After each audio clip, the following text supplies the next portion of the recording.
Good morning, everyone. So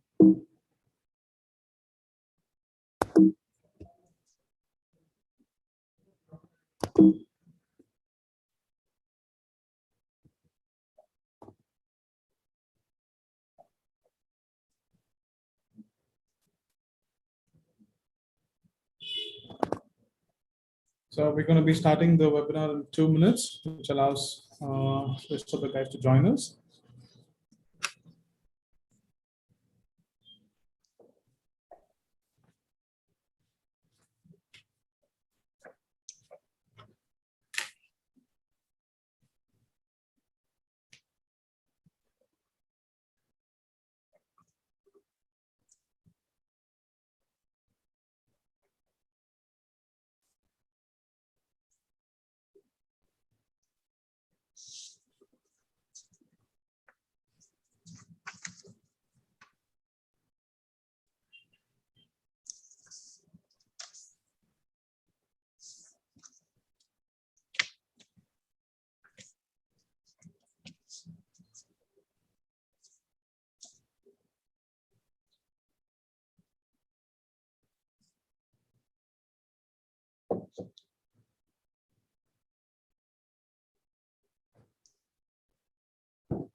Okay, good morning all. Thank you for joining us today. Today it's the Design Dialogues webinar series next episode on graphic design and brand strategy. I am Praveen Kumar, co-chairman for Bangalore School of Design, and I'm going to be the moderator for today's webinar. Along with me, we have a esteemed guest, a speaker, Mr. Francisco Saldanha. Welcome, Francisco. Good to have you today. Thank you, Praveen. Thanks a lot. Great. So before we jump into the main agenda for the day, I would like to introduce Bangalore School of Design. Bangalore School of Design was established to bridge design education gap in India. And since its inception in 2017, we have nurtured over hundreds of students in the domain of design. Our programs are affiliated to Bangalore North University for our undergraduate courses. And we have our academic partnership with College de Paris, École Conté for our diploma and international programs. So our campus is spread across 24,000 square feet in north part of Bangalore. And we have dedicated spaces for students to express and nurture their creativity. So what makes Bangalore School of Design so unique? This is the only institution which is managed and run by designers who are passionate about design education and who believe design can change the world for better. So these are our affiliations, what you see on the screen, and some of the collaborations what we've done with Indian Institute of Interior Design, ADI, and all of that. So what courses do we have at Bangalore School of Design? We have our academics programs spreads across interior design, interior architecture, graphic design, brand strategy, UI UX design, landscape design, furniture design, and structural design. So these domains have courses in diploma, postgraduate, and undergraduate. Do look up on our website to find the suitable course for you guys. Today, we're going to be focusing on graphic design and brand strategy. We have two programs in that domain, one being undergraduate program, the other being a one-year professional diploma program. So now I would like to introduce Francisco. Francisco is a graduate of Fine Arts from Bombay University and worked with organizations such as O&M, Contract, Lintas and Rediffusion, Rediff.com, Planet Asia, and currently he's heading his own creative studio called The Scribble. Over the years, he has worked with brands such as Dunlop, Titan, Van Heusen, the Taj Group, Timex, the Leela Palace, the Big Basket, the NPS School, Hindustan Lever, and many more. He's also been visiting faculty at IIMB, Srishti Institute of Art and Design, and we're looking at having Francisco to be part of our industry expert faculty at Bangalore School of Design, hopefully soon, fingers crossed. So it's wonderful to have you, Francisco, with us today. I would request you to address the audience here. Yeah, sure. Welcome, everybody. Should I share the screen? Yes, I've stopped sharing it. Yeah.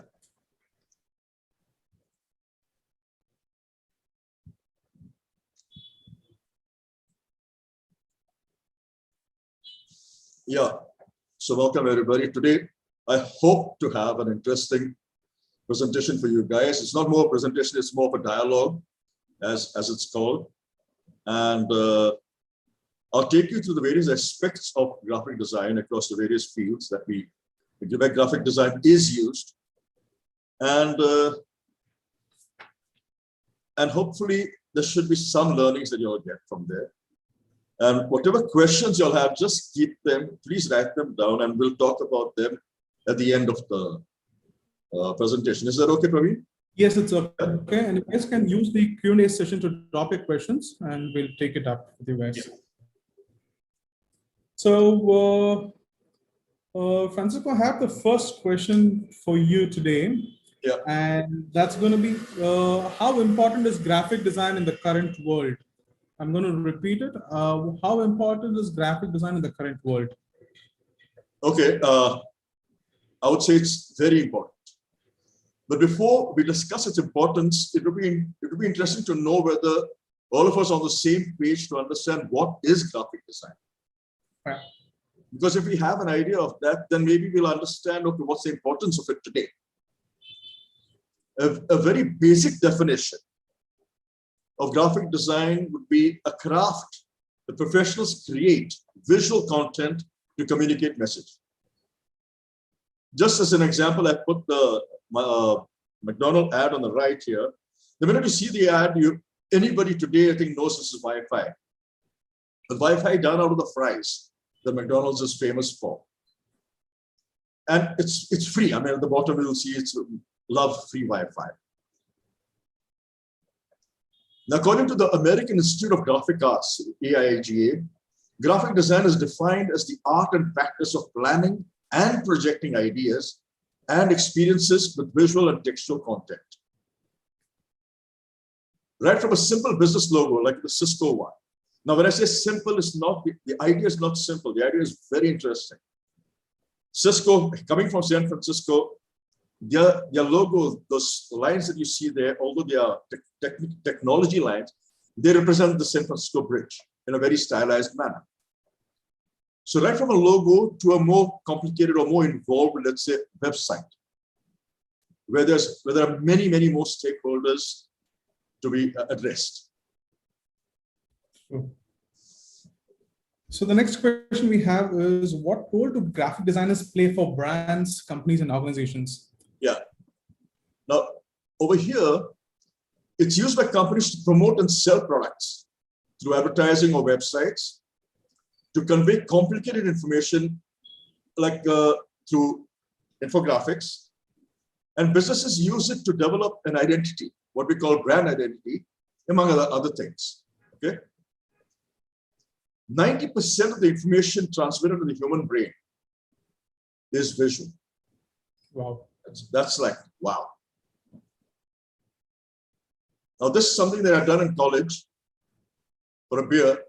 Now, there are two things you'll notice here. There's no copy. There's not much. It's just one sigh of like, wow. And a crushed can of beer and a line that says another one, please. Now, the can was identified as the brand. I mean, you didn't need the brand logo there. You didn't need a headline there. So this, even the text has been treated like a visual. Strong graphics can instantly communicate a message, a feeling, an emotion, a value. Sometimes in quickly as 1 second. If you see the ad of British Airways over here, it tells you immediately that they fly overnight from London to Singapore while you're sleeping. You don't need anything else. It's so interestingly put. Just one visual. Now, the reason why people prefer graphics and imagery to overwritten text is primarily due to its speed of absorption. Amazingly, the visuals are apparently processed 60,000 times faster than text. Now, that's some speed, which we don't even think about. That's insane. Yeah. Some examples of what graphic design can do for businesses and how they go about it. I mean, what are the various things that we do? Right from a logo to advertising, websites, marketing and sales collateral, social media, presentations, and packaging design. I'll give you some examples of this so you know what I'm talking about. And even here, there could be very, very specialized fields within each of these. Now, logos. This Pittsburgh Zoo logo, I think, is like phenomenal use of negative space. First, initially, you just see the tree and the birds, and then suddenly you see the two animals there. And then at the bottom, you see the fish jumping. And suddenly you realize, hey, right, this is interesting. Very clever. Very, very clever. Yeah. Now, here are two contrasting ones. One is a very solid Fedex, where everybody sees that and knows what it is for. But very few people have realized that there's a nice arrow that comes between the E and the X. That gives movement. That says, hey, man, we are going. Or the logo on the right, which is the Tour de France, the cycling tour, where you could see the cyclist racing over there. Where the orange thing is the front wheel and the O is back wheel and the cyclist is there in between. So, and it is at a slant because the Tour de France goes through a lot of hills across France, right across the country. And here there's a brand of Tostitos, which has got these two people standing there holding a chip, which is the yellow thing, and over a bowl of salsa, red salsa. Now, even without that, people like the logo. It's very attractive. But then there's another meaning to it. And the one on the right, you see that it's LSO, which is a London Symphony Orchestra. So it looks like it's just flowing. But then if you realize again, it's a conductor with his hands out there conducting the orchestra.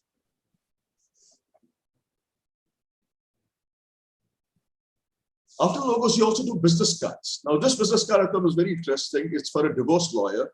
So he actually splits the card into two in case each party wants his own. And you'll realize the business cards, the full purpose of a business card is to get in touch with.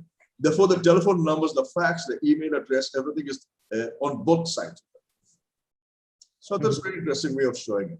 And I like the way his justice is, the scale of justice is absolutely balanced. Very true, very true. Book covers.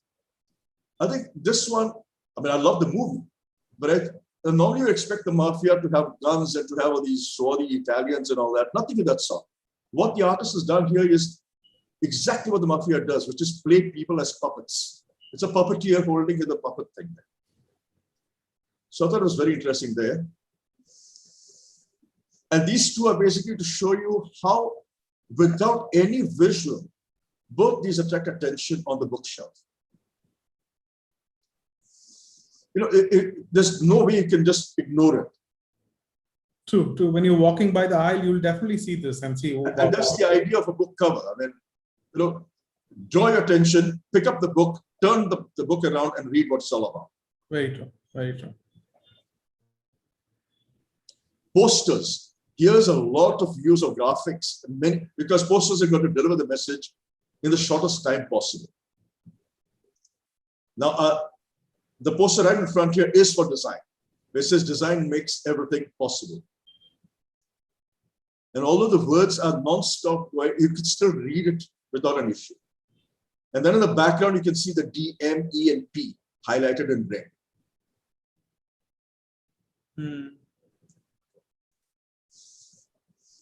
Here's a couple more ideas. Two posters here. One is fully illustrated, which is bottle creativity taken 3 times daily. This is a site called Reasons 2. And this poster was done for that site. And the one on the right, of course, is done for Gold Gym, where they just use one person and visually they explain to you how they make you fit. Fact to fit, amazing. From fact to fit, just fit. Now here the poster on the left is for a graphic design exhibition. And what I liked about it is that the designer has used all the elements of graphic design. The lines, the dots, the shapes, the colors, to create one compressed poster for this. Well, the one on the right is very intelligent. Initially, you just see a T with a golf ball, and then suddenly you realize it's a lady's shoe. And then you come to the thing which is the annual Women's Golf Classic. And they use the word priceless because that's the MasterCard thing. But if you see the shoe with the pimples and all that, it looks like a golf ball. Now, these two posters I got here because I thought they were very interesting. The one on the left is, of course, Bob Dylan. And the reason for this poster was that he had met with a very bad accident. He was on, like there was a rumor that he was dead. And his album was just coming out. So what CBS Records did is they got in touch with this amazing graphic artist called Milton Glaser and asked him to do a poster on Bob Dylan, which was going free with the album. Okay, free poster by Milton Glaser is no joke. And okay, now why did he do what he did? Dylan had very curly hair. So they are represented in those curls that are going up and down. And the bright colors that he's used. Now don't forget, this was the era of drugs, hallucinogenic drugs. So all that brought about, Dylan's lifestyle. Yeah, amazing. Amazing. And the one on the right is even more amazing because this was done during Obama's campaign for presidentship. The first campaign, I guess, right? The first campaign, where he was selling hope, he was selling faith, he was selling I can, and it was done in a day. Wow. Yeah. It was done. I think the entire world campaigned for this. Sorry? The entire world campaigned for this, I believe. Yeah. So it was just about the States, but the entire world was with them. Yes. And this began with 1,500 posters the first, because they wanted it that day. And then it went into millions of prints being done because people like that.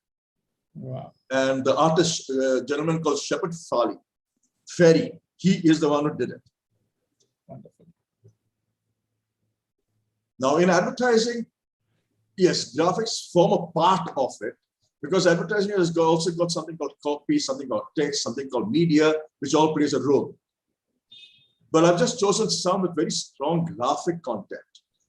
Now, a boring thing like a Band-Aid, which normally we see put around kids' fingers, etc., in the ads, you suddenly see this huge Hulk with a Band-Aid. And it draws attention to that immediately. And because of the contrast of colors, the Hulk's green hand and the Band-Aid, I thought it was beautifully done. And they've gone to the detail of even, making the Band-Aid look used. It's not a brand new, it's not standing out over there. True. Here, the visual was like too good. Where the line just says, just because you can't see it doesn't mean it isn't there. And showing all the garbage that goes into the oceans, into the seas. And this child looking up says, is that what you left for me? Very powerful. This is very, very powerful. Extremely powerful. Extremely No text at all. Just absolutely what about a sentence, and then the image is such a powerful message across. Wonderful.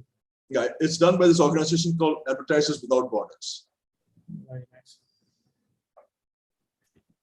And this is for the Bosch drill, where they've just turned the grains of wood as if they had been turned forcibly.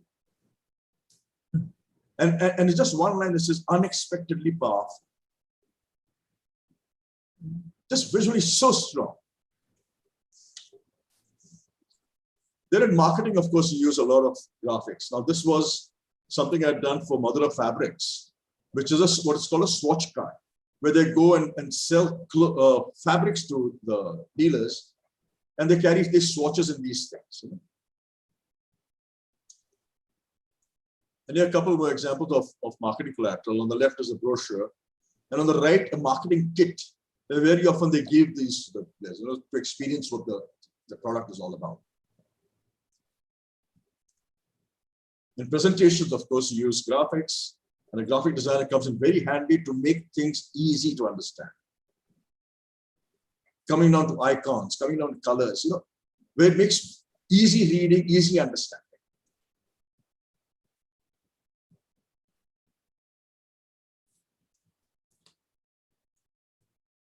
Packaging. This is a huge, huge avenue for graphic designers.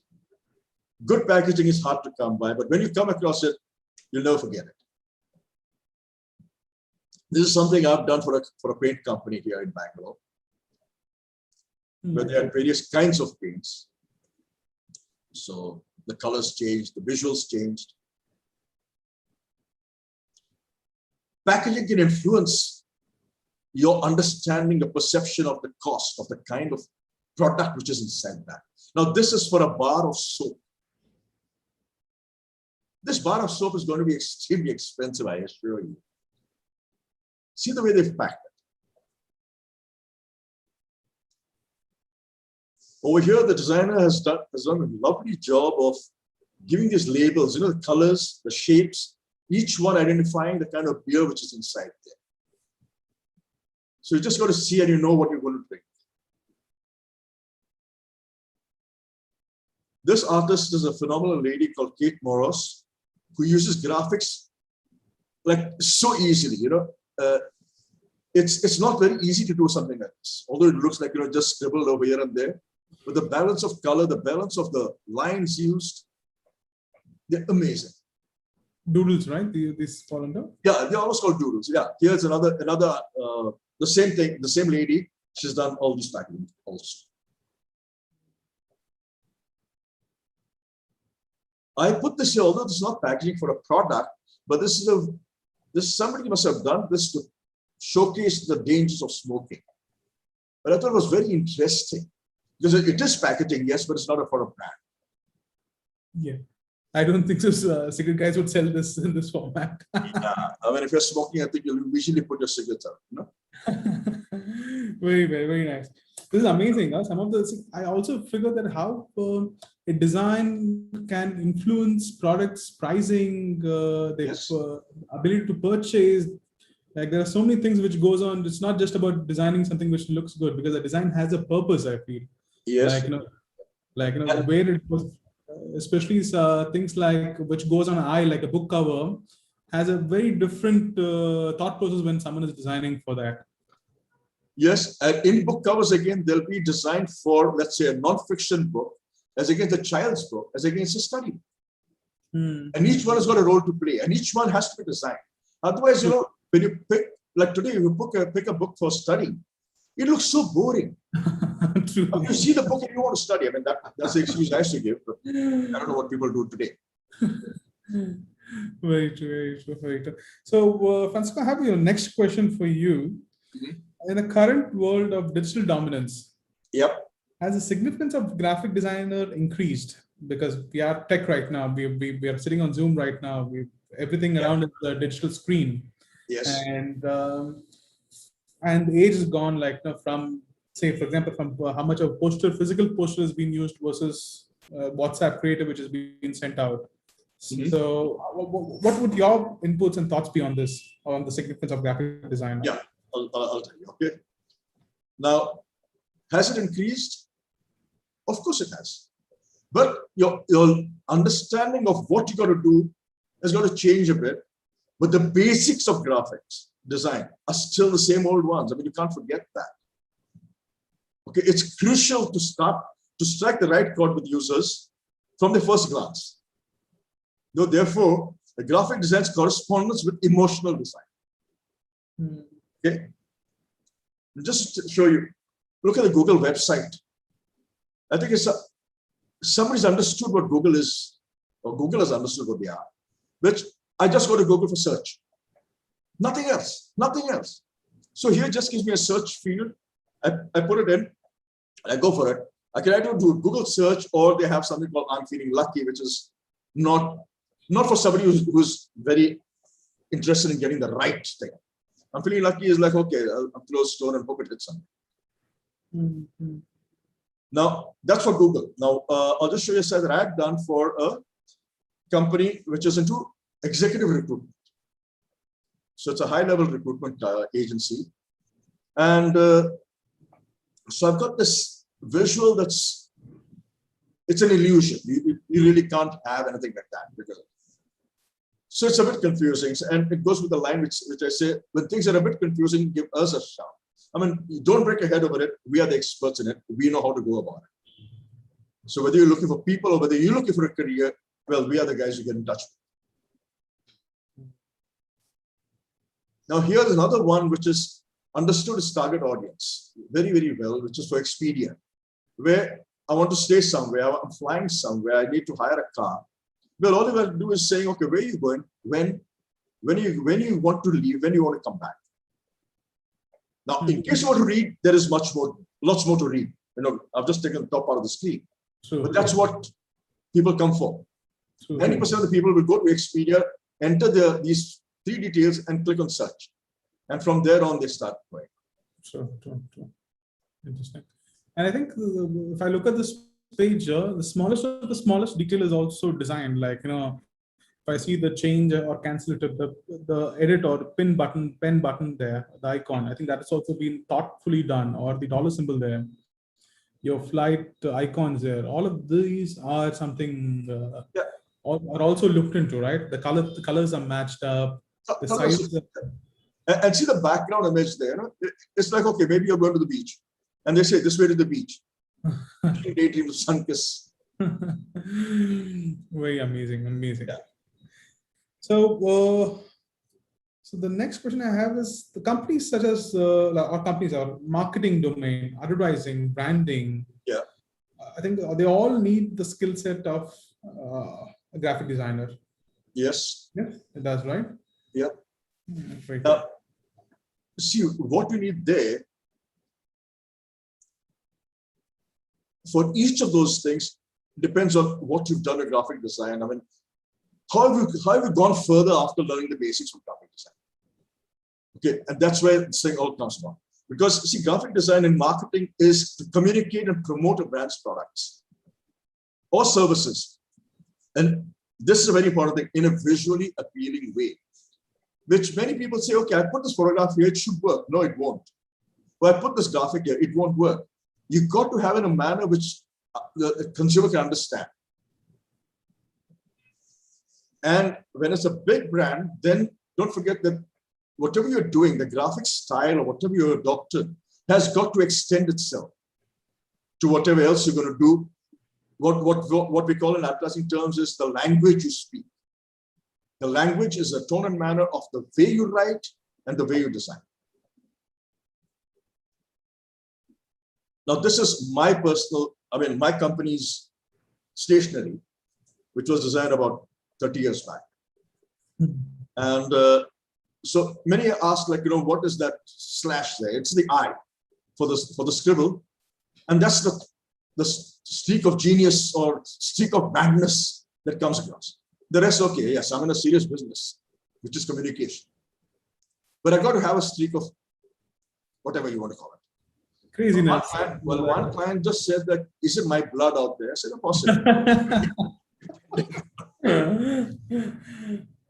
But yes, creativity comes with little madness, craziness. I think it's... Unless you have that, then you are a finance guy. Now, this is the extension I was talking about. From the logo, you'll find it gets replicated onto a brochure, onto the pin box, and a notebook. And if you want to go further, you can get into merchandise, right from clocks and pens to T-shirts, to your tags, and on the back of a mobile phone, anything you want. But the minute you see this, you know it's all from the same family, and that's the important part of graphic design. That they all belong to one family. Brand identity, you would say, like brand identity. That's what brand identity is all about. And okay, now this goes further. Like for example, a brand identity manual that you create for a particular brand. We'll get into such details as to how much space around the logo has to be left before anything else comes there, or where to place the logo depending on what media you're talking about. If it's press, or if it's a hoarding, or if it's television.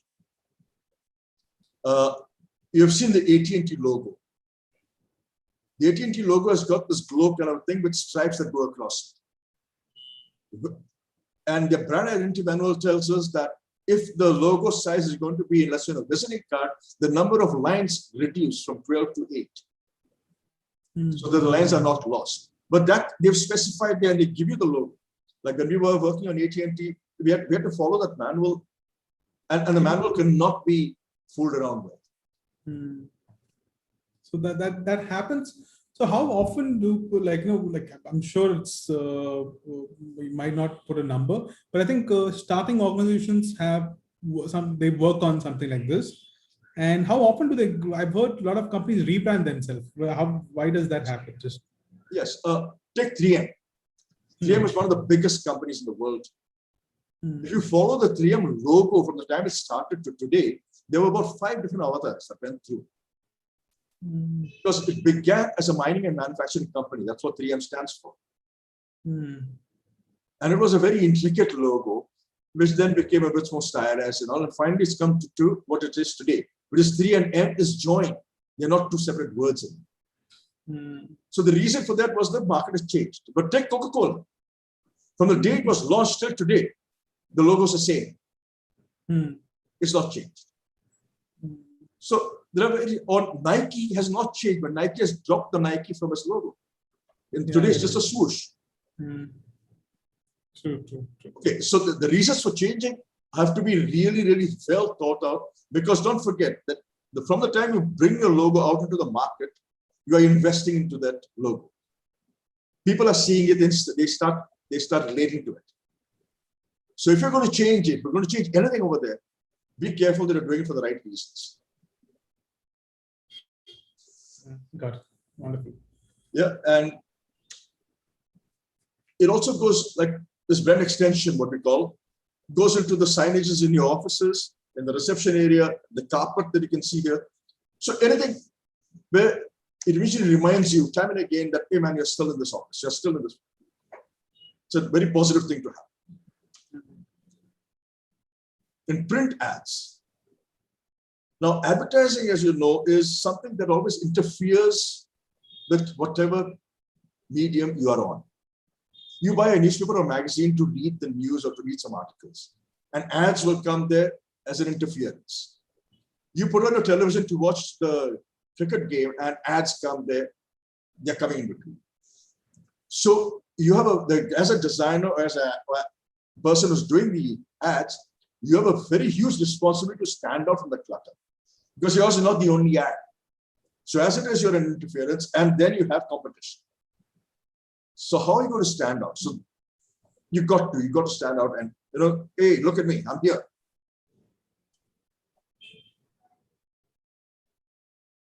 Now this is a Van Heusen campaign that we had done when Van Heusen was relaunched in the country. And we just wanted to position it as a European brand. And if you see the thing, there's one subhead that says Van Heusen shirt makers to royalty. They actually had that logo there. Van Heusen, this is from Van Heusen UK, that Madura Coach was tied up with. And you see, there's a lot of text over here talking about how the brand is. And if you see the tone and manner of the text again, it's very, very high English. everything to give this brand an identity. And visually, what I've done is, made the visuals with a lot of half-tone grain on it. So if you see the visual on the left, it's very grainy. And on the right side, the shirts were always shown in a very geometric manner. So everything was very well laid out. This was done in black and white as well as color.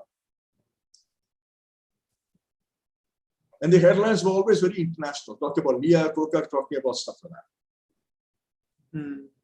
Well, on the other hand, when I did the campaign, when we launched, we came in Bombay. This is the ad that appeared the day before the launch, without a brand name.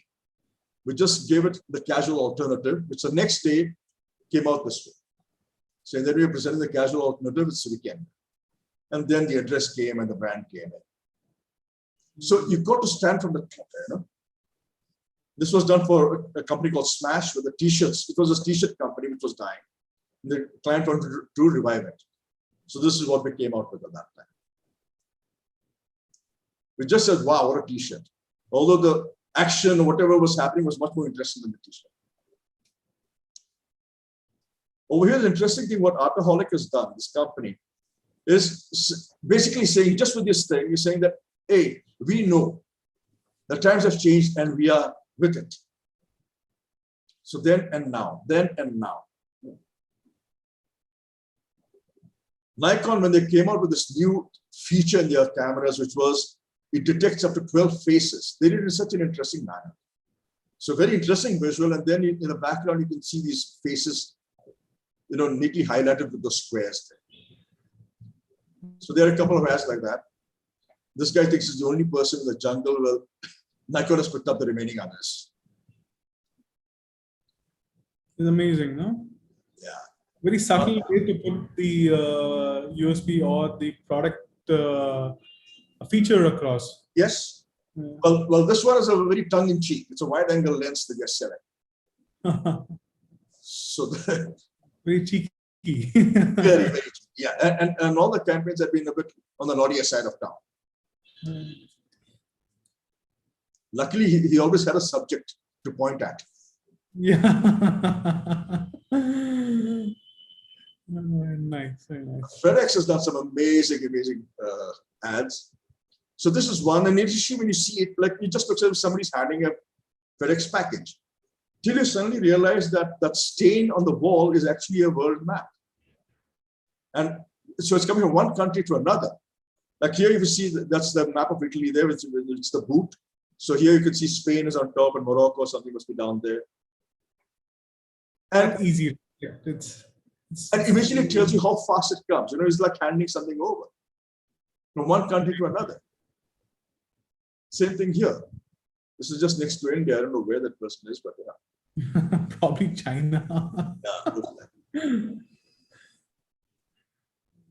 Now this I thought was amazingly done by Harley.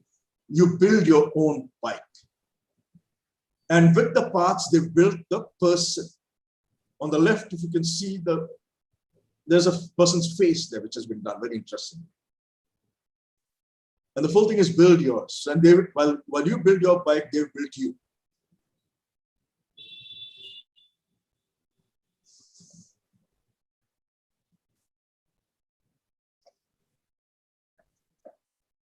I don't think you need anything to explain in this beautiful ad of iPod.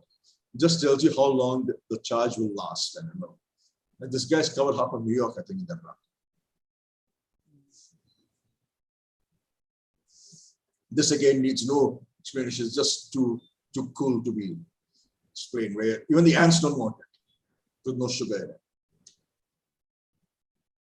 Visually, it communicates the core message. Yeah. Well, here this was done for people who go to the Van Gogh Museum, inviting them to the cafe. So if you're going to the Van Gogh Museum, chances are you know that Van Gogh had only 1 year because he sliced off the other one. So here they have a cup with the handle sliced off. So I thought it was very smart, but knowing its target audience, like somebody might not get it, saying, why are they showing the broken teacup or coffee? Yeah. Somebody who doesn't know this might voice out also, hey, you've given me a broken cup, fix it. No, if you go to the Vancouver Museum, chances are you studied about him or you read about him, and you know, Right. because he is the artist who painted the most number of self-portraits. Yes. Yeah. And you'll see most of his self-portraits have got his ear bandaged. Because he cut it off because he was spurned by the woman in love.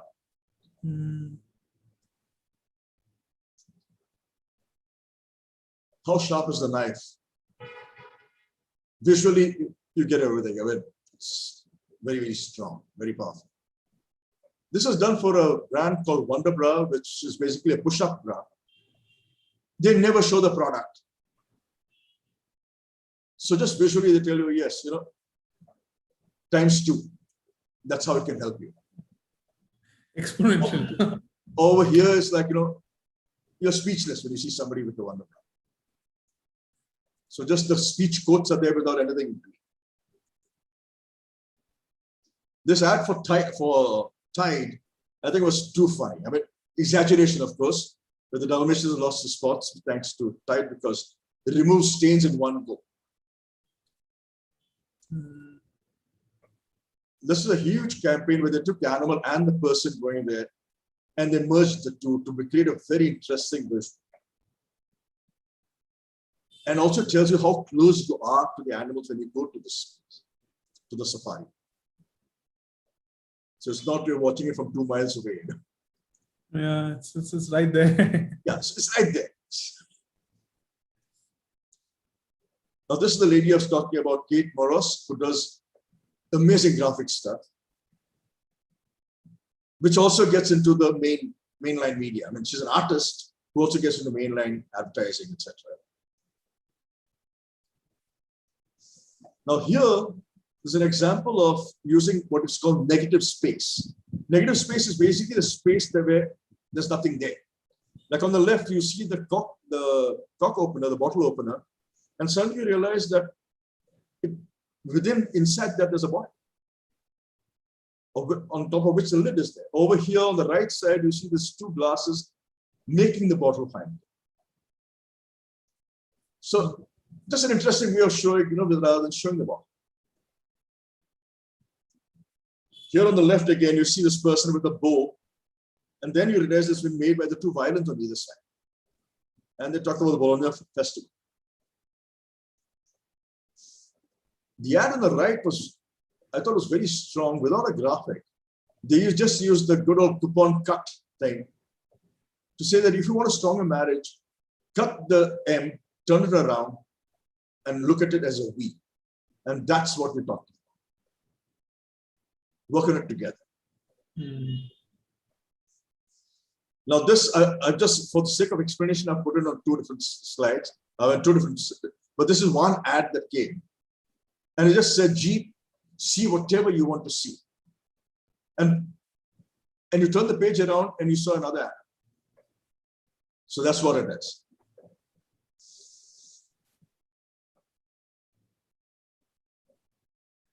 Here, the morphing of objects is interesting. The music school on the left and the food and wine festival on the right. Just using a visual, I mean, you don't need anything else. You know, it's just so strong, so powerful. Like on the music school on the left, you think that, hey man, if these guys are so good, you know, can I sign up? And on the right, it's so classy, so a lot of finesse there, which you might want to go and check what it's all about. These 2 black and white ads just graphically convey what they want to say, right from the zip to the nice way of waking up with Nescafe. The Z turns to an N. And on the right, how the penguins are dying, so please save them. These are South African penguins.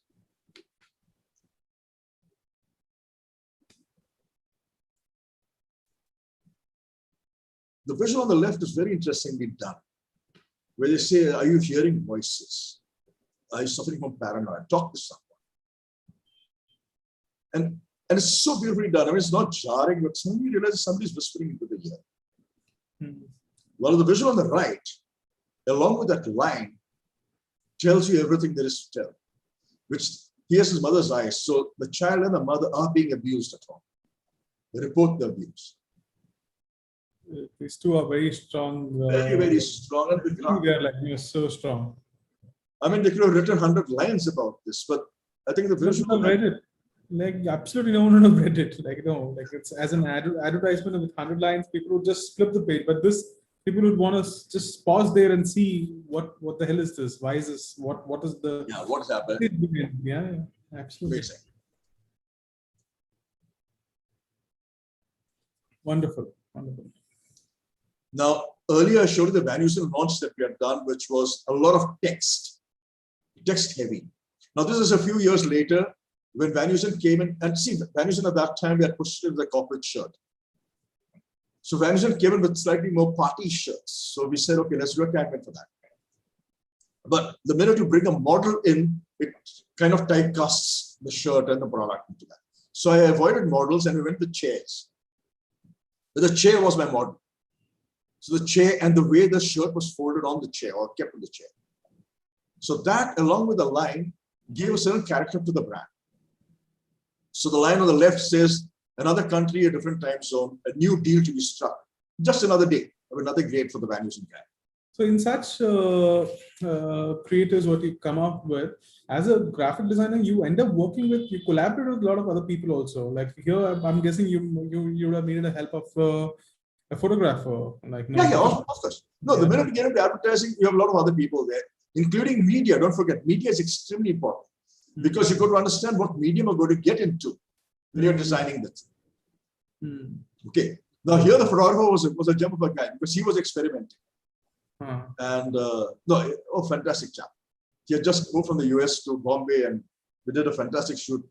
We had fun doing the shoot. Nice. This, of course, needs no explanation. I mean, the Vela hair color, the ladies abroad know what Vela hair color is. And here just showing a brush that flows into the hair or the hair flows into the brush, whichever way you see. These are another two very powerful ads. The one on the left is from Volkswagen saying, don't text and drive. And the person texting is saying, I'll be there in a WH. And then a prompter comes up saying, in a while or a wheelchair. Well, the one on the right immediately tells you, when you smoke, your baby smokes. Another very powerful visual.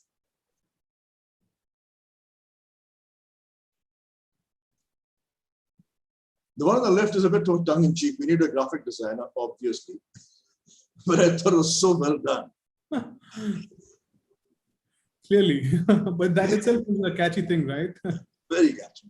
And the one on the right is promoting the steel the leaf blower for the gardens, etc. And they've used the editorial content of a page to demonstrate the idea. So you're going through a newspaper or a magazine and suddenly you find that there's nothing to read that because this guy's blown it away. So it brings us very strongly out there. So sometimes the design is very specific to the medium also. In this, I think this is very specific to a print magazine or a newspaper. Yes, of course. That's what I was saying. The media is extremely important to understand what the media is now. Sure. Now here, see the graphic on the left, right? Saying that immerse yourself in, it's for a bookstore. So immerse yourself in reading and become someone else. I mean, you become that character. And the way they put the invisible man's face there or the book, and that carries on onto the girl at the back. It's interesting. And the visual on the right for the yoga shelter, what they call the yoga shelter, is so interesting, so interesting. It begins with your hands and legs in the, you can understand how you can put them there.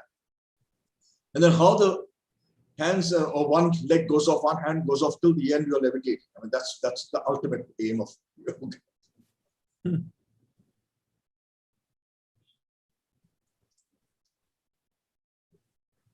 And this is the last of the advertising. The thing on the left is what's called ambient advertising, where they use the normal things out there and make that into your ad. So here what Nike did is they took park benches without the seat and they said run. So they didn't need to say that, okay, don't sit here, run.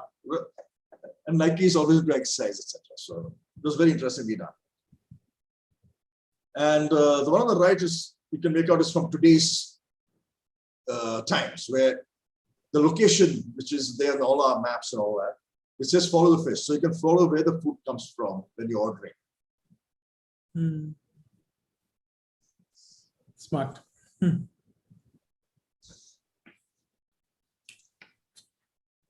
In outdoor advertising, the important thing is here, very often is the location, and you've got to be very, very crisp and to the point of what you want to say.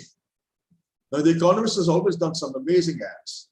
Now, this one took the cake. It was very interactive, where when anybody passed by this billboard, when they reached under the bulb lit up. So that's what The Economist does.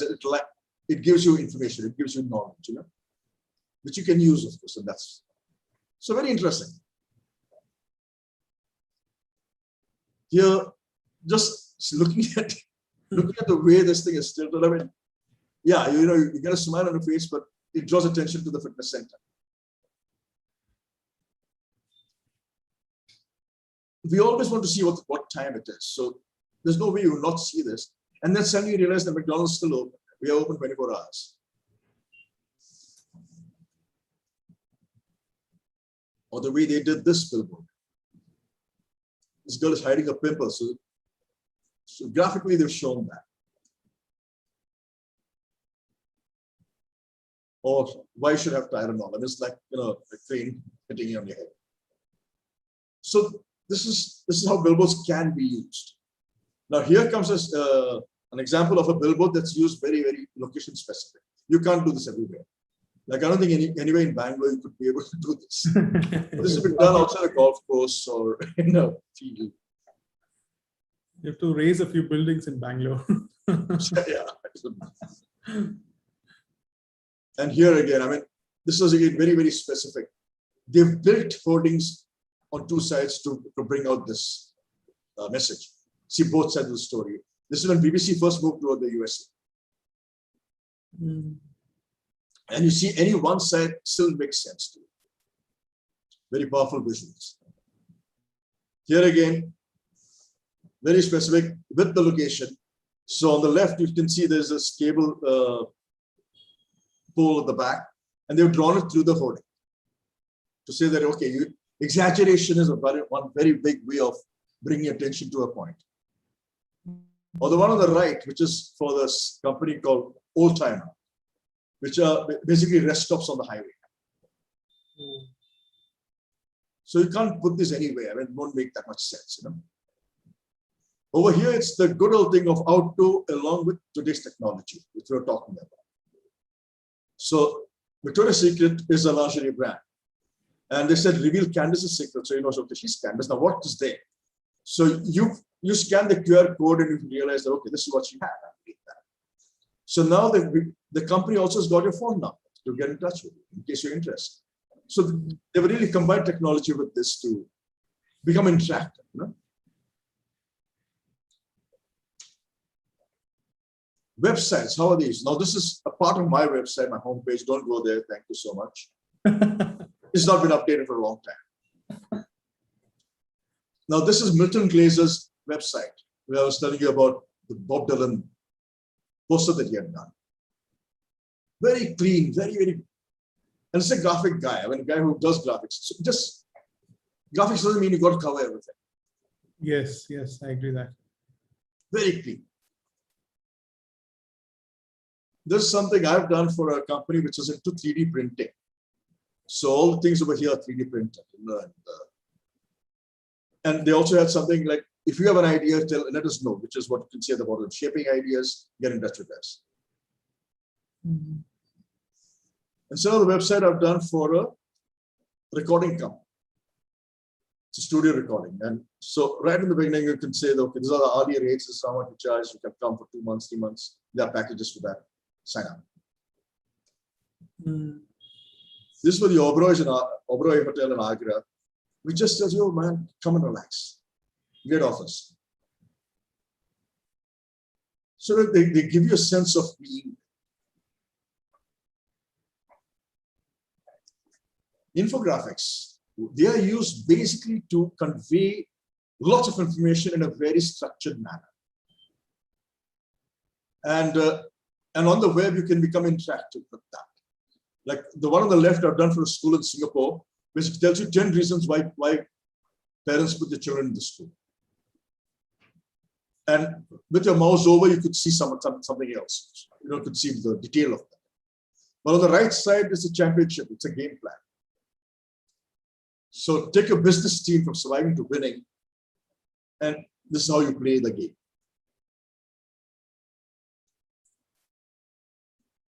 And shopping bags, that's another interesting way of where graphic designers can really use their graphic skills. Because shopping bag is something that you want people to, once they buy something, you want them to carry it later. So here, this Spikey and Jim. The guy with the skipping rope, and we are holding it, looks as if he's jumping. Or these three, the one on the left looks as if the lady is holding the child's hand. And it says to help the child with autism. Or what Staples has done. It looks like a gem clip that you're holding on to when you keep it straight. Or the one on the right, another gym company. Amazing. So how design goes through packaging and the bags and just amazing. Yeah. Wonderful. So the next question I have for you, Francisco, is so the designs can go bad also, right? Very often. Very often. Do you have some examples for us? Yeah. And that's what we used to say. This is the last advertising where you have a great idea, badly executed, and it falls flat. One is badly executed, another thing is no thought has gone into it. Okay, like UX fails, what we call, is when a design is well done, it's virtually invisible. You suddenly realize you like something. Yes, partly because of the design. If the design stands out, then the message is not getting across. So when executed poorly, it really stands out. And sometimes so bad that it becomes counterproductive. It begs the question, what were you thinking? Just look at this. Imagine getting into an elevator on the left with the numbers are duplicated, they are not in order. You'll be spending enough time just trying to find which floor you want to go and where to press it. That's insane. Yeah, it's crazy. Or the one on the right, how can you split a word that way? Be unapologetically you. It's not readable. It's extremely not readable. And especially when you get things like Polo coming in there and Getty, it's not really. So this is one example of bad design. Or today, you've seen what WhatsApp has done for us, right? They've said, okay, you can delete the messages, but it tells you they've deleted a message. It really doesn't serve my purpose. I wanted to stop the message from going to you. But you see it and I see that, hey, what did you send me? Why did you send me? Yeah. And the one on the right, Ryanair has got a major, there are lots of issues with Ryanair's website. But here you'll find that under insurance, when you select it, it says select a country of residence. After Denmark, it says don't insure me. Otherwise, automatically I'm insured. So it makes it very tough for me to find that. I would never search for whether to insure or not under the country of residence. So yeah, there's a couple of examples of really bad. Wonderful. So how are we, since we have audience of students who are studying or looking at this as a career, what do you think are the career opportunities in domain of graphic design, UI UX, and branding, all of that? What do companies look for the graduates? That's what you're asking, right? Yeah. See, if it's a graphic design company, let's say they're only to graphics, but they do book covers, they do menus, signages, etc. Then they're looking for a very high understanding of form and color. Okay, form, when I say, includes typography and everything, because that's what's going to carry the design through. In an ad agency, it's the ability to understand the problem, because there is a problem your client is coming to you with, and they expect you to solve it through design, type, and again, there's text, there's photography, as you mentioned earlier, but all that is part of the designer's job. How are you going to lay it out? So you've got to offer the solution in a visual form and high impact. So can you do that? Because that's important for me as an ad agency. See, an artist normally just paints something, and the art critic or the viewer, they interpret it the way they want, and that's fine with them. But in advertising, you can't be ambiguous about the message. You have to be precise and succinct. You've got to give the message very, very clearly, because the client spends a lot of money. I mean, if you know what the rates are of just releasing an ad in the press today, it kills you. Or a 10 or 30-second spot on television. Wow. So the digital world, all of the above you need to know, and a master of the tools that you have to get at hand. You got to understand how to use those tools. Just having the tools is not help. I mean, I have Photoshop, you have Photoshop. Not all of us can use it the same way. So you got to be well versed with the latest technologies. If you really want to get into the digital world, not just to one part of it. Sure. Very true. So, so for the students who are looking at design schools, what do you see? What should I seek at? In the design schools. Yeah. Okay. See, what you got to look for, first of all, is the faculty, What kind of faculty does it have? The experience they have, what can they teach? How good are they at teaching? It's like, you're interviewing somebody for a job. Okay, what can you do for me is the question that we've got to ask as a student. What's the curriculum? Because I mean, I have to join where I'm going to learn what I want to learn, not what you want to teach. So what is the curriculum? What are the co-curricular activities? What's the reputation of the school? Do they have placement trends? What are those? I mean, who comes to the institute to hire students from there? What are the reviews and rankings that either the industry or the students or past students have given the school? What kind of recognition, accreditation it does it have? If it's important. And where's the location? What kind of infrastructure? What's the campus life like? Because that's going to determine, because that's where you're going to spend your time. 4 years you're going to be there. It shouldn't be a thing like, oh man, nah, I don't want to go here. Very true. I think it's the obligation from the institution's point of view to provide a learning environment, right? Yes, conducive to learning. If this is where they're going to be building their creative skills, building relationship, learning to sell their thoughts, ideas, I think it's very important to have a very interactive space, I would say. Yeah. In case if any of y'all have been to Shantiniketan of Calcutta, it's amazing. Like at 1:30 in the morning, you go and they're all small huts kind of a thing. And you find people working on their sculpture, working on some carpentry thing. Not necessarily for an assignment tomorrow, but just practicing their skills. That's that. And it's a huge campus. So it's marvelous. All the best. So where do you draw your inspiration, Francisco? And are there any designers who have moved you, with their creative skills or creative works? Yes.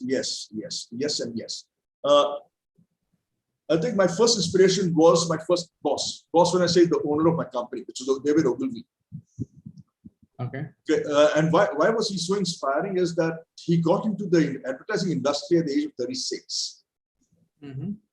And he had done a lot of other things before that, which is like he was I think he was a cook. He was an MI6 agent. And then he was working in a research agency. So, and then finally decided to, from the research agency, decided to get into advertising. Got it. And so I said, I never too late. And another inspiring thing of this man was that throughout his career, I mean, he made a big agency out of Ogilvy. He said, I only had 9 big ideas. So we said, hey, we're not too far back. Because we thought every idea that we came up with was the best thing ever. But David Ogilvy just claimed for 9 after doing such phenomenal work. Then there was another, his contemporary called Bill Bernbach, which started a company called DDBO, Doyle Dane Bernbach. Bernbach came with some amazing campaigns like the Volkswagen Beetle. They launched the Volkswagen Beetle. or the Avis car ads. If you see those things, you see like, wow. I mean, this is what it should be. You know, communication is so clear, so there. Sure. So yes. And then as you work with people, you know, certain people inspire you to do a certain thing in a certain manner. Wonderful. So I have a next question, which comes from a student's point of view, who, like, you know, we've been asked this recently as last week, probably. So what is the relevance of learning fundamentals of, like, you know, composition, image making, typography, color theory, like, you know, because like, in the age of Canva and like all of those digital tools that are available to design. Are you serious about this?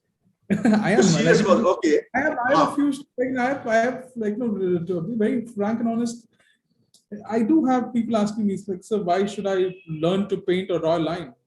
Why should I even do that? Like, you know, drawing lines is too hard. I'll just draw an analogy, like, why should you learn the notes, like do, re, mi, fa, sol, la, si, do? Why should you learn the notes? I can just go and play rock music, you know, like how because I've seen how the Queen used to play, you know, jam on the guitar and all that. But how many people know that this guy's went through all that? You cannot do something out there, right out there, without learning the basics. I'll give you a personal example, okay? I started working in advertising when I was still in college.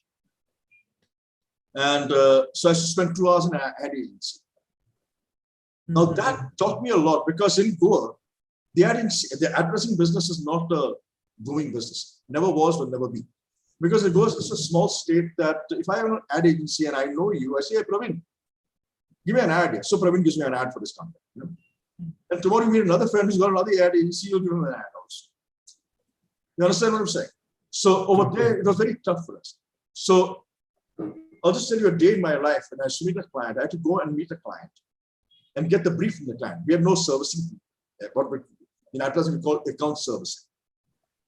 Meet the client, get the brief, come back, work on the ad, which is do the visuals, write the text, write the copy, get it approved by the client. And there are publications in Goa at that time were all, I mean, this was way back. It was all blocks, block making. There was no offset printing. So go get the block made, then go to the publication and give it the block to the newspaper. Then at midnight, go and check that the block is okay. Otherwise, you got to route it a bit, because otherwise you get these black patches coming all over. And next day, when the ad comes, go cut it out and go to the client and say, okay, here's your ad, pay me the money. Okay. Now, whilst doing that, I had to learn typography. I had to learn that, because we had to order typesetting. So there was a typesetter. There were no computers. So you went to the typesetter. Now, every time the typesetter gave you the types, what you wanted, the text, it had to be the right size. Otherwise, he's going to charge you again. So you have to be able to know that, okay, in this space, how many words will fit. Therefore, you write the text to fit that space. So I knew how leading, kerning, all these things, which was basically the jargon of typesetting. And in college, I specialized. My specialization was typography, which was creating font, creating a font. How is it created? What is a serif? What is a sans serif? Now, because I knew those things, it helped me later. When I came to Bangalore and I joined Ogilvy, like my art director was surprised that fresh from college, I could order typesetting without blinking an eye. Because here the same thing was there. There were no computers. We still had to go to a typesetter. And a lot of time was spent going to the typesetter, getting your type back, because lots of agencies went, there was only one typesetter, mind you. So you have to wait in line. So, you want to get things done. So all these things help you. You got to learn the basics to be able to do the better tomorrow. Sure. And as I grew in advertising, where we had studio artists who came in, and some were maybe not that well versed in doing what they're supposed to do. So they'd say, sir, you can't do it. It can't be done. No, not you can't do it, it can't be done. So I'd say, okay, let me teach you how to do it.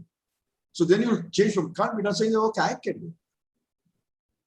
Because I had gone through all these processes, which is the basics, When we didn't have airbrushes, we didn't have to do a vignette, you had to use cotton and ink. So we had learned all these things. Like I could develop my own photographs, black and white. Black and white, yeah, because we had learned photography and typography and illustration. So these things are extremely, unless you know the basics, you will never know why you're going wrong. True. Like let's say you jump straight into Canva, Now, composition, that's something you've got to learn. You've got to understand what is composition. Why does one layout work better than the other? What we were talking about earlier, the appeal. It has to be appealing, and that's where layouts come. That's where type comes. Why do you use one font as against another? So it's a very important thing. Very true. I agree with you. Yes, I think that comes to the end of our session today. And Francisco, do you have anything else that you want to share with us before we jump into Q&A? No, I just got a very interesting about this last question. I'm saying, please, guys, learn the basics. Learn the basics. Learn the basics. Sure. Then you'll find everything else is based on the basics. I agree. Okay. Otherwise, like saying, I'll pick up a racket and say, I'm going to play Wimbledon. But you don't want to learn it. No. I got a racket. There's a ball. There's a net. Yeah. And with the best racket available in the world, but you still can't hit that ball. You can't. I agree. I mean, everybody knows words. Not too many can become writers. True. Everybody knows words. I mean, I can't become a writer, an author. True. So this I have another question which just came to me right now. So I find myself to be a creative person and been doing a little bit of work on graphics wherever possible. I find that being a graphic designer, a lot of people lack skill of content, copy, what you call, they lack the skill. For the students community, how just do you... that, please, I missed that. What was that? They lack the so skills. As a designer, a lot of people, they can come up with brilliant designs, but they lack the skill set of copy, the language, the text, what's being used. I've seen a lot of times that. How do you suggest that students improve that element? Okay, I wouldn't pay too much attention to that. Okay. I wouldn't pay, because see, let's say if you join advertising, it's nice if you can understand the idea. You might not be able to put it in the way a copywriter can. See, a copywriter's job is to craft the language. The same words that you and I use, what a copywriter does is takes that and makes it sound so good, sounds so inviting. In fact, if you want, I can send you the values and ad that I was telling you, the launch ad. I think that writer at that point of time did an amazing job. It's so British English that he used. Okay, the crafting of the language is an art by itself. So, but the graphic designer is going to understand. He's going to understand the idea. I mean, not just give a visual and get out. It's not that. You're going to understand, why am I doing? Yes, it goes well. I understand what the writer is saying. And those two are going to marry together. True. The visual and the copy are going to marry together. True. I agree. Completely agree.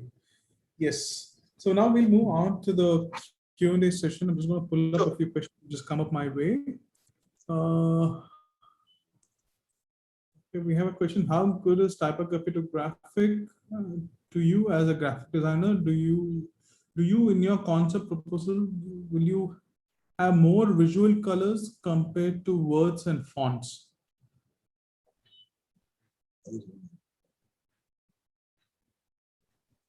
Okay, typography as such is extremely important to any graphic design. Okay, now that today you could have a design which doesn't need text, which doesn't need typography.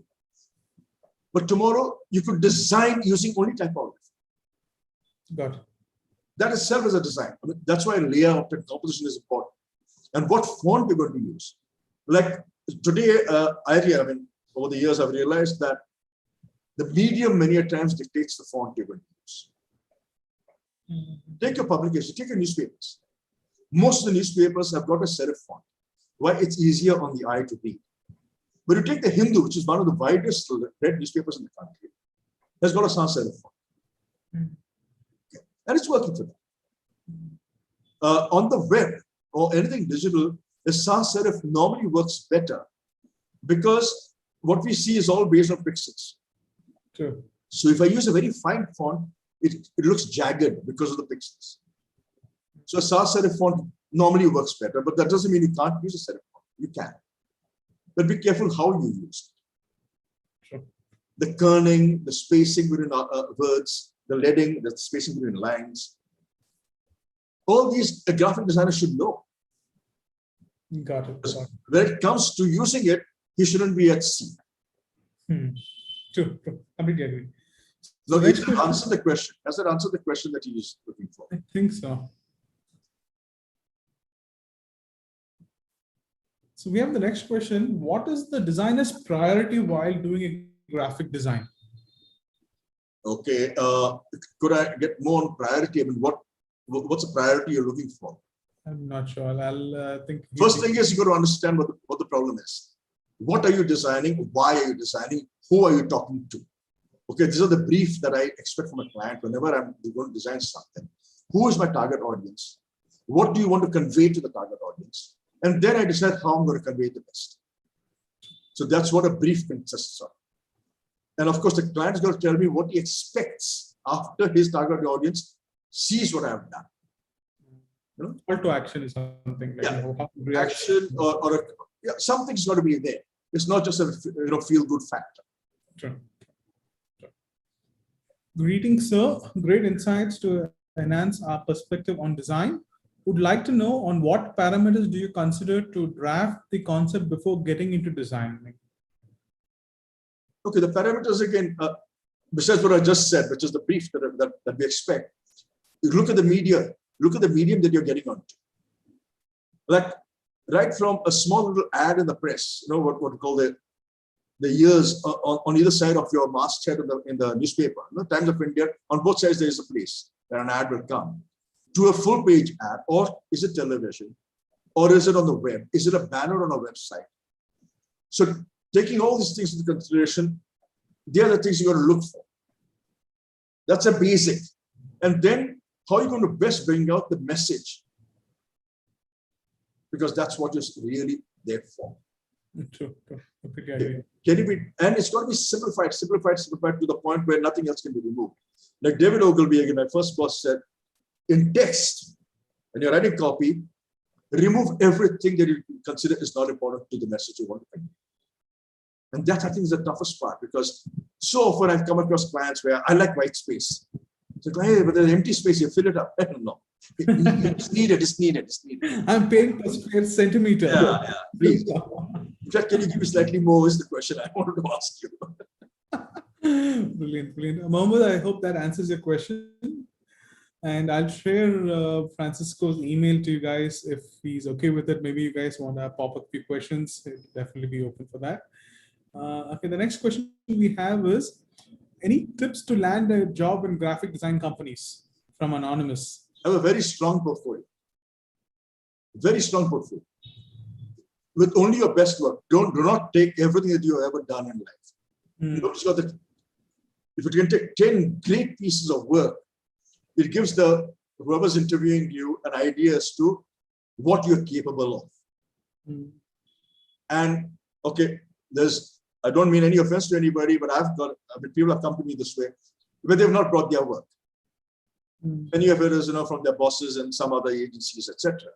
But don't forget, three jobs down the line, I'll know whether that work that you showed me is yours or not.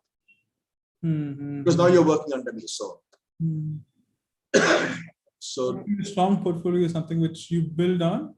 And I think I completely agree. And this is the domain where you're valued by what work you can do, like nothing more. Absolutely. Even your fancy degrees don't matter at times. Nothing. No, not at all. It's what can you do? And basically, how creative are you? Okay. Because everything else you can hire. I need a very good finishing artist. Yes, I can get somebody to do that for me. But is my idea good enough?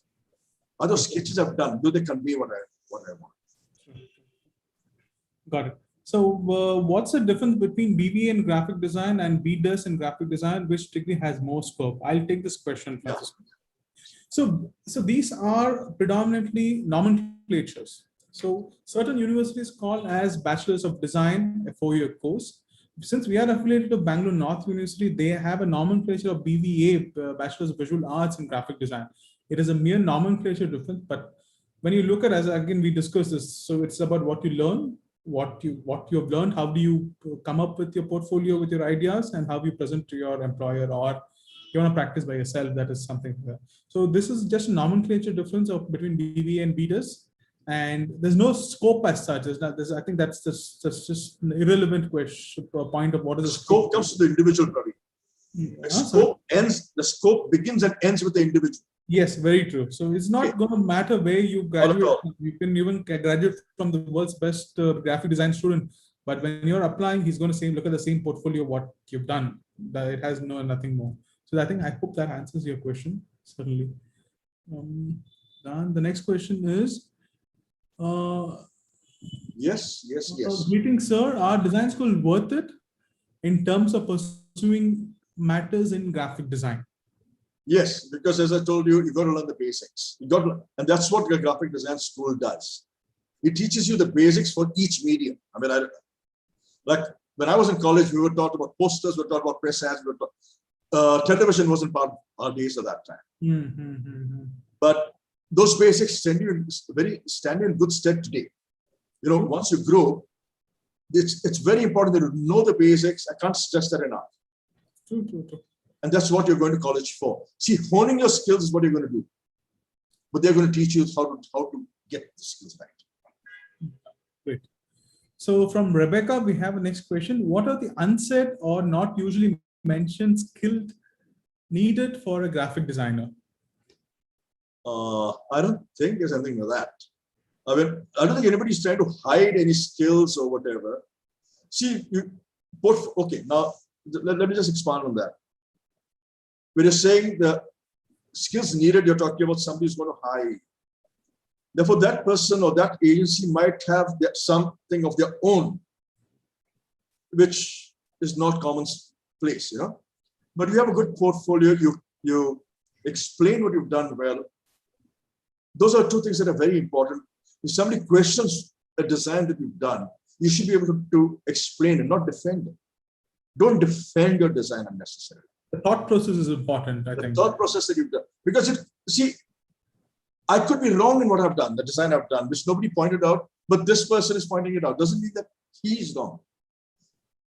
Just to take you back, I was talking about this guy called Bill Bernbach, who did the Volkswagen ads and all that. He was an amazing, amazing designer. He said that he always carried a piece of paper in his pocket, on which he had written, the client might just be right. See, as creative people, we are always right. Nobody can tell us different. But this guy, in his humility, he always said, he used to put his hand in his pocket and say, okay, maybe. That might be right. But on the other hand, there was a guy called George Lewis. Guys, please get your hands on that book. It's called The Big Idea. Okay? The cover of the book is black. The big idea is written upside down. That's all. But read about this guy. He's so amazing. Like I said, the humility of Bill Bernbach. George Lewis didn't have any squalms like that. When a client was questioning his ad, he was another great art director. This guy opened a window on the 25th floor of the building and said, "You don't buy it, I'm jumping out of it." I mean, he couldn't do it in today's world because today the windows are sealed. But he actually stood there and threatened the client of jumping out of there. That's how mad he was. Crazy. So the skills needed, don't worry about something that might be beyond your control. Just do the best you can, get the best portfolio you can. And the portfolio need not only be from the college, from work that you're doing. You know, you think you want to do something for existing logo, let's say. Yeah, existing brand, do it for your own self. Who knows? Okay, from Afia, do you think design is heavily influenced by the brand image or your own idea of the brand you're working for? And do you suggest that as a graphic designer, we are required to do sufficient research about the brand before jumping into the project? I think brand design is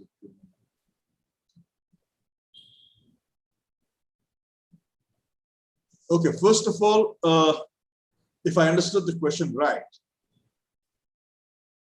I'll go from the last part of it, which is researching the brand before jumping into the project. Totally very, very important. You got to understand what the brand stands for today in the consumer's mind.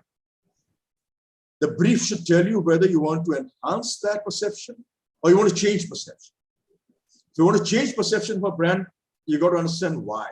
What are the reasons for the change?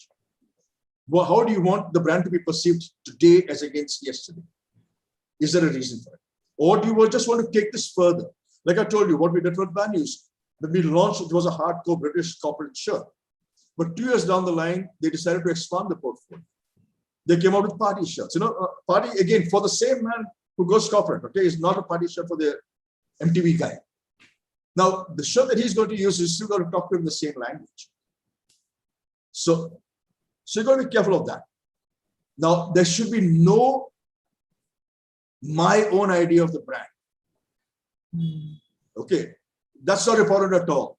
I got to understand what the brand stands for in the market. My own idea I can keep to myself. Now, if I'm a very big time graphic designer, I might actually tell the client, listen, your perception of the brand and the reality are two different things. And that's very dangerous for a brand. Because you're very happy thinking that, okay, everybody thinks of the brand the way I do because I own the brand. But that's not the reality in the market. That's when market research comes in. To know what's actually happening out there. But as a designer, having my own idea of the brand is a no-no. Not important at all. Wonderful. But do research, question a lot, question the client. Superb. I think that answers your question, Afia. So we have a question from Satkiti. What do you think makes someone a good designer when I want to begin freelance or set up a studio? Yeah, you've got to have very good design sense. You've got to understand the problem, which is whatever you want to do when you want to join somebody or start up your own. You've got to understand what is your role as a designer. Let's see, as I said, graphic design, today you learn it, it's a subject you learn, you graduate in that. And tomorrow you'll realize it's only one part of what you want to do as a graphic designer. Because you grow into either into a filmmaker or an art director or whatever. The graphic design still forms a very core part, but that's what it is, the core part. So you're not going to, when you open a graphic design studio, one part is going to be designing actually, but the bigger part is going to be understanding what the problem is for you to come up with the design.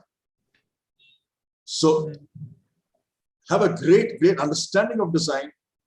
If you're going to start your own, you don't need a portfolio. I mean, you need a lot of work to show another client. Why should he come to you? True. Your pitch has to be strong. Your works has to speak for itself. Speak for itself. And even better is when the client speaks for you. That's the ultimate. I agree. Okay, because then you're not selling yourself. Somebody else is doing the selling for you. True. So then the next question is, do you suggest having a digital portfolio rather than a physical one? Which one is more appealing and shows your strengths better? Okay, when I came into this designing world, it was only print. Everything had been printed out. Today, I think digital portfolios work well and everybody accepts it. Yeah. Everybody accepts a digital portfolio. And today with digital portfolios, you can have everything. You can have a 3D looking image, you can have a print ad, you can have everything, using the technologies at hand, you can really enhance your portfolio, the way it looks. And how the hiring happens also, people expect the sent via emails and like. I think lots of people are putting up, designers put up their stuff on Behance and stuff like that. Yeah, Behance. Or some design their own websites. Or some, like my son, got it designed by me. But my son is a graduate of Royal College of Art, where he's done industrial design, a master's in industrial design. But he doesn't design websites. So I designed a website for him. Wonderful. But yeah, but I think digital works fine. I don't think anybody expects. And print, I mean, I have this huge portfolio that I have. It was quite a big.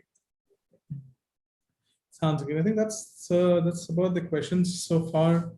And I think we're end of the session today. Okay. I think the viewers with us today, thank you for joining us today. It was wonderful to engage with someone with so much of experience. And thank you, Francisco, personally. And it was fun having this session with the students and the company. And someone says, brilliant inputs. Thank you so much. And just got this message. My pleasure. My pleasure. Guys, we look forward to having you sometime on campus with us and engage with our students at the earliest. Yeah. I think once all this virus gets. Yeah. We all are getting vaccinated ourselves. Nice to meet you. Thank you so much. I look forward to guys seeing you again next session. And thank you, Francisco. It was an absolute pleasure to have you on Same here, board with Praveen. us. Thank you for Thank calling you. me. We'll keep in touch. Okay. Great. Yeah. Thank you. Signing off now. Bye-bye. Thanks to all the viewers also. Thank you, guys.